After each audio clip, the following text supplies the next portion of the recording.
Hinahanap ng DND ang perpektong eroplano para sa kanilang mga special missions at maritime patrol requirements.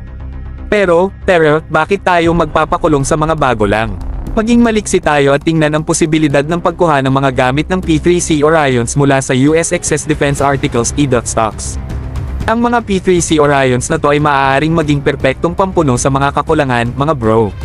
Mayroon silang matibay na record at maaari silang magpatuloy na maglingkod sa Philippine Air Force at maging sa Philippine Navy. Ngayon, yan ang tawag ko sa pagpapagamit ng ating mga pinagkukunan. Isipin nyo ang mga posibilidad, mga bro. Habang-abang tayo sa pagdating ng mga bagong long-range patrol aircraft, LRPA's letter, ang mga mapagkakatiwalaang P3C Orions na to ay maaaring tumulong at panatilihing ligtas ang ating kalangitan at karagatan. Parang may backup plan tayo na matindi at hindi gaanong magastos.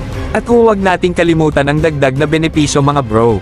Sa pagtingin sa mga gamit na eroplano na ito, maaari tayong makatipid ng pera na maaaring gamitin upang lalo pang palakasin ang ating kakayahan sa depensa. Sino ba naman ang hindi mahilig sa sulit na pangangalakal, di ba? Ang ideyang ito ay tungkol sa out of the box, mga bro. Ito ay tungkol sa paghahanap ng mga solusyon na puno ng talino upang tugunan ang ating mga pangangailangan ng hindi nagkakasakripisyo sa kalidad.